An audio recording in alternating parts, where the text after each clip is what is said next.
पाचोरा भडगाव मतदारसंघातील शेतकरी शिवसंवाद यात्रा भडगाव तालुक्यातील कसगाव वाडी गटातील कोठली या गावी आज दिनांक 4 ऑक्टोबर वार शुक्रवार रोजी सकाळी 9 वाजेच्या दरम्यान पोहोचली।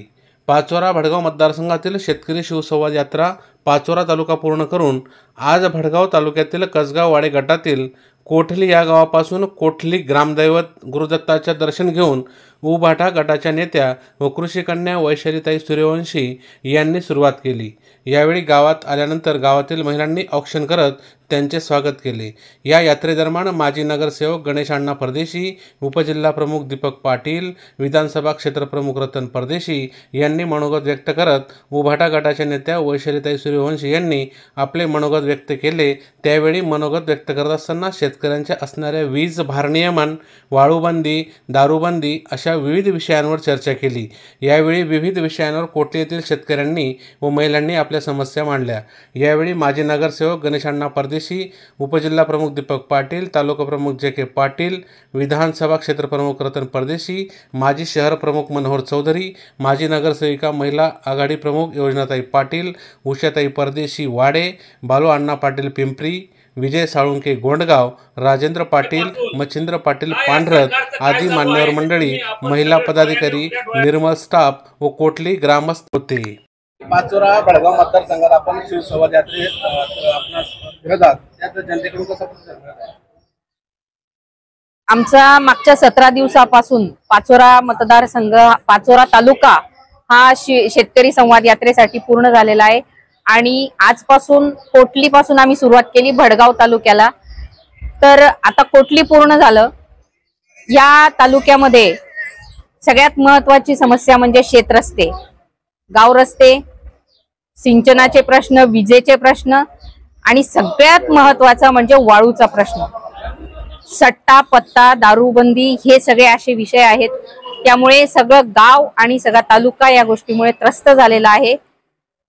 आणि इतके वर्ष झाले, आज आपल्याला स्वातंत्र्य मिळून एवढे वर्ष झाले, परंतु प्रत्येक गावामध्ये महिलांना शौचालयाचे विषय हा खूप महत्त्वाचा विषय आहे। प्रत्येक गावामध्ये आम्हाला या अडचणी आलेल्या आहेत। अशा अनेक समस्या या पाचोरा भडगाव मतदारसंघामध्ये आहेत।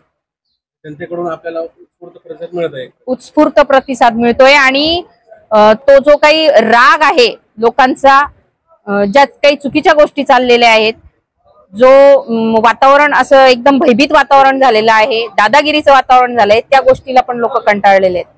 काही विविध राजकीय पक्षाच्या माध्यमातून भेटवस्तू दिल्या जाते।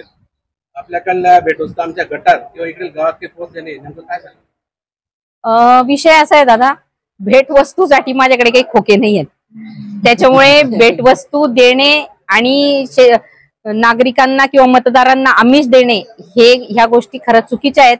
आणि मी तर मागे अशा पण अफवा ऐकल्या, ताईंचे कुकर येत आहे, ताई हे वाटताय ते वाटताय, परंतु ह्या विरोधकांनी काढलेल्या गोष्टी असतात। त्याच्यामुळे हो, ते असे वेगवेगळे प्रत्येक जण काहीतरी आपल्या पद्धतीने सांगत असतं, परंतु ह्या गोष्टी मतदारांचं मत तुम्ही अशा एखाद्या गोष्ट देऊन विकत घेणं हे चुकीचं आहे। या शिवसंवाद यात्रेदरम्यान आपण जनतेला काय वाटतं? ह्या शेतकरी संवाद यात्रेच्या निमित्ताने मी शेतकरी बांधवांना एकच सांगेल की आपल्याला महाविकास आघाडीचं सरकार येणं खूप गरजेचं आहे, शेतकऱ्यासाठी खूप गरजेचं आहे। आणि चांगला व्यक्ती निवडून आणणं की जे खरोखर तुमच्या समस्या सोडवणार आहे। नुसतंच ठेकेदारी आणि टक्केवारी आणि भ्रष्टाचारी ह्या गोष्टीकडे लक्ष न देणारे, लक्ष दिलं नाही पाहिजे। शेतकऱ्यांच्या खऱ्या समस्या, या तरुणांच्या समस्या असतील, तरुणांना हाताला काम नाही, उद्योग नाही, MIDCचं फक्त पेपरावरच आली, ऑनलाईन उद्घाटन झालं, परंतु MIDC कुठेच दिसत नाही। आणि महिलांचे भरपूर प्रश्न आहेत। या सगळ्या गोष्टीसाठी मी सगळ्या जनतेला विनंती करेल की आपल्याला महाविकास आघाडी शिवाय पर्याय नाही। आणि मी एक महिला आहे, मी उद्योजिका आहे, त्यामुळे आपण माझ्या आणि तात्यासाहेबांची कन्या आहे, त्याच्यामुळे आपण माझ्यावर विश्वास ठेवा असं मी सगळ्यांना सांगितलेलं आहे। धन्यवाद। आमच्या चॅनलला लाईक करा, सबस्क्राईब करा, बेल आयकॉनवर क्लिक करा आणि हो शेअर करायला विसरू नका।